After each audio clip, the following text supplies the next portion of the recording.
My YouTube channel. आज मैं एक ऐसी जगह से ये वीडियो बना रहा हूँ जो एक मेरी ख्वाब थी कि मैं यहाँ से कुछ बातें करूँ। मैं ये सोच रहा हूँ कि सबसे पहली शुरुआत जो करूँ तो हमारे यहाँ बोर्ड लगी हुई गांधी जी की प्रतिमा से, इसी से शुरू करते हैं। इसमें गांधी जी के कुछ कोटेशन दिए गए हैं कि पृथ्वी सभी मनुष्यों की ज़रूरत पूरी करने के लिए पर्यायी संसाधन प्रदान करती है, लेकिन लालच पूरी करने के लिए नहीं। उसके बाद उन्होंने साथ जो एक व्यक्ति के जो बुरी चीज़ है उसकी तरफ उन्होंने आकर्षित कराया है, सिद्धांतों के बिना राजनीति। आप समझ सकते हैं कि हमारी सियासत इन दिनों कितनी सिद्धांतपूर्ण है।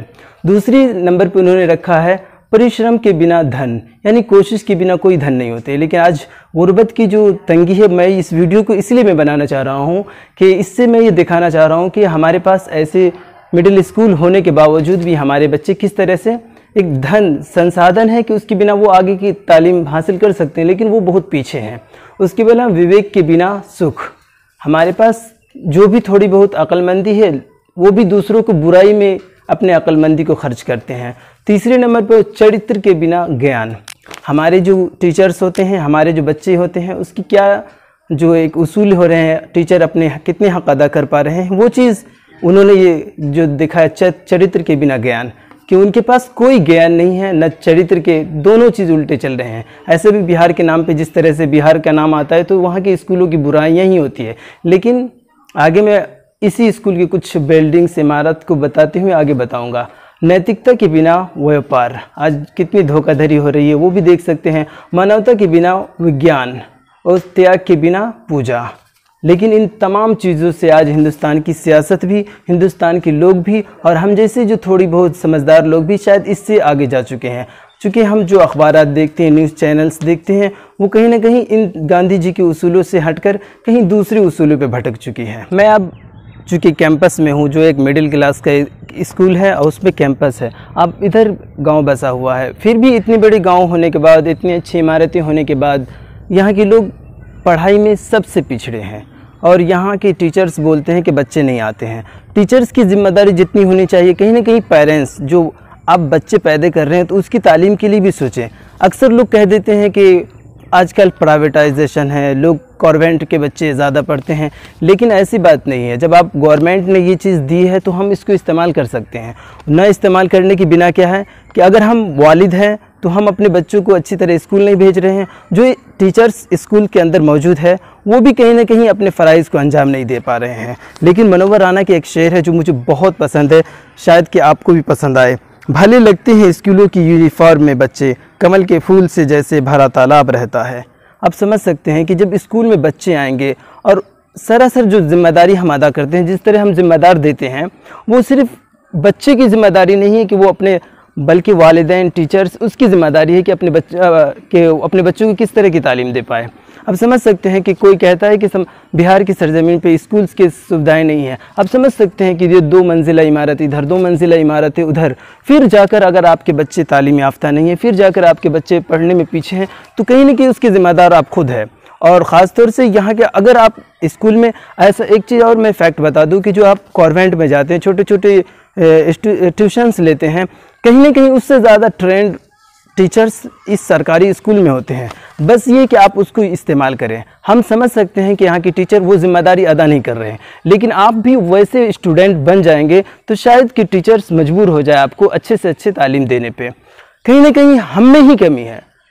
अगर हम टीचर्स से अच्छे यूनिफॉर्म पहन के आएंगे, उससे साफ़ सुथराई के साथ रहेंगे। अक्सर मिडिल क्लास और जो नीचे क्लास के जो एक शिकायतें टीचर्स की होती है कि बच्चे साफ़ सुथराई से नहीं भेजते हैं, तो आप आएँ, अगर यूनिफॉर्म में आप आएंगे, अच्छे तरीके से सलीके से आएंगे, तो शायद कि ज़्यादा टीचर भी आपको महत्व दे सके और आपको अच्छी से अच्छी तालीम दे सके। और एक बार और मैं बताता चलूँ कि ये कैंपस में बहुत सारे कोटेशंस लिखे हुए हैं और मैं खुद इस गांव का रहने वाला हूं। मैं इस पहले खुद आज से कुछ दिनों तक पहले तक समझता था कि शायद सरकारी स्कूल में पढ़ाई नहीं होती जिसकी वजह से बच्चे नहीं भेजते हैं। लेकिन मैंने कुछ दिन पहले यहाँ के टीचर्स से बात की, यहाँ के तमाम जो यहाँ ज़िम्मेदार हैं उनसे बात की, तो कहीं ना कहीं दोनों की कुछ न कुछ कमियाँ महसूस हुई। तो मैं ये समझ पा रहा हूँ कि हमारे गांव के जो ज़िम्मेदार हैं वो यहाँ के टीचर्स से बात करें, एक कोलैबोरेशन करके एक अच्छा सा गेदर पैदा करें, ताकि समाज में एक तालीमी उमूर पे आगे बढ़ा जा सके। हम छोटी से छोटी चीज़ों के लिए जद्दोजहद करते हैं, अपने ज़िंदगी सर्वाइव करने के लिए अब हम में से हर एक जानता है। और ये सिर्फ मैं अगर अपने गांव से खड़े होकर, अपने गांव की स्कूल पे खड़े होकर बातें कर रहा हूँ, तो इसका मतलब ये नहीं कि मैं सिर्फ अपने गांव वालों से मुखातब हूँ, बल्कि पूरे बिहार वासियों से, हिंदुस्तान के हर वो गोशे जो मिडिल क्लास के लोग जहाँ बसते हैं, उन लोगों से मैं कहना चाह रहा हूँ कि आप स्कूल पे प्राइवेट में जाने के लिए जो पैसे खर्च करते हैं, उसके बनिस्बत अपने सरकारी स्कूल में अगर थोड़ी सी कोशिश करेंगे तो शायद कि बेहतर तालीमी उमूर बढ़ेंगे। क्योंकि आप कितनों पैसे खर्च कर दें, जो वसाइल सरकारी स्कूल के पास हमारी गवर्नमेंट अदा कर रही है, गवर्नमेंट दे रही है, मिड डे मील से लेकर टीचर्स की तनख्वाहें हो या फिर साफ़ सुथराई कर्मी हो, ये सारे प्रोवाइड कर रही है गवर्नमेंट। कितनों झुटलाया जाए, अगर वो जिम्मेदारी नहीं अदा कर पा रहे हैं, वो बिल्कुल फैक्ट है, लेकिन कहीं ना कहीं हम में से हर गांव के कुछ लोग अगर जिम्मेदार बन जाएंगे तो शायद कि वो बेहतर तरीके से स्कूल चले। और एक रेगुलर जिस तरह से सरकार प्राइवेट स्कूल चलते हैं, टाइम पे एंथम होता है, टाइम पे पीटी होते हैं, हम में से कोई शख्स तो आकर उसकी जिम्मेदारी अदा करे और वो एक रेगुलर चले, ताकि बेहतर से बेहतर समाज डेवलप हो सके। अब मैं एक चीज़ और मैं दिखाना चाह रहा हूँ कि लोग कहते हैं कि स्कूल्स नहीं है। आप देख सकते हैं कितनी ग्रीनरी है, एकदम हरे भरे माहौल में ये फ़िज़ा, इतने अच्छे फ़िज़ा बहुत कम मिलते हैं। और देख सकते हैं कि कितनी बड़ी बिल्डिंग्स है, इसमें अच्छी तालीम हो सकती है अगर हम में का हर शख्स जिम्मेदार हो जाए, लेकिन हम में से ज़्यादातर लोग जिम्मेदार नहीं है। आप समझ सकते हैं कि स्कूल्स है, हर चीज़ है, ये खाली वक्त में पॉन्ड है, जहाँ पे कहीं ना कहीं यहाँ की फ़िज़ा उतने अच्छे हो सकते हैं जितने एजुकेशन के लिए स्टूडेंट को ज़रूरत पड़ती है। और हम में का कोई भी शख्स थोड़ी सी पहल कर लेना तो ये सरकारी स्कूल एक प्राइवेट स्कूल की टक्कर में आएंगे। और चूँकि हम देख सकते हैं यूपी के अंदर एक रावण है, वो जिस तरह से दलित के लिए स्कूल चलाते हैं, ऐसे स्कूलों को उन्होंने अपनी जिम्मेदारी अदा किया है, उन्होंने जिम्मेदारी अदा किया है, जिसकी जाकर वो एक तरक्की याफ्ता के आगे बढ़ रहे हैं। आप समझ सकते हैं कि रावण किस तरह से वहाँ की सियासत में भी आगे बढ़ चढ़ कर हिस्सा ले रहे हैं और कहीं न कहीं वो अपनी दलित समाज को आगे बढ़ाने की कोशिश कर रहे हैं। तो हम भी अपनी समाज के लिए पूरी कोशिश कर सकते हैं। अब ये देख सकते हैं कि ये हम इतना बड़ा मोहल्ला बसा हुआ है, इसमें न जाने कितने घर, 100 घर पे मुश्तमिल ये गाँव है, उसमें कितने कहीं ना कहीं 50% बच्चे जो मदारिस स्कूल आने से कासिर है। तो उसके ज़िम्मेदार कौन है? हम में से हर वो शख्स थोड़ी सी पहल कर देंगे तो शायद कि इस स्कूल की भी तरक्की होगी। और ख़ासतौर से यहाँ के जो प्रिंसिपल साहब हैं, उनसे गुजारिश है कि कम से कम आप अपने फ़राइज़ का अंजाम दें। अब तो ये बिहार सरकार ने एक पॉलिसी लागू किया है कि घर में, गाँव में जाके चुने आप बच्चों को कि कौन जो रजिस्टर्ड है कि नहीं।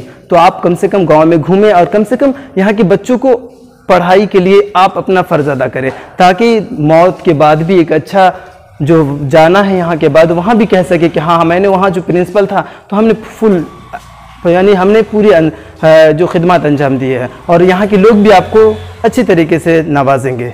अब हमारे गांव के कुछ बच्चे यहाँ पे हैं, इन लोगों ने भी यहाँ से तालीम हासिल की है और आगे भी इंशाल्लाह कम से कम हम में का हर वक्त हर बच्चा ये आज़म कर ले कि हम अपने घर पे जो मेरे छोटे भाई हैं, मेरे से जो कम से कम हमने पढ़ा नहीं तो उनको यहाँ तक भेजें और पाबंदी के साथ भेजेंगे हाँ इंशाअल्लाह।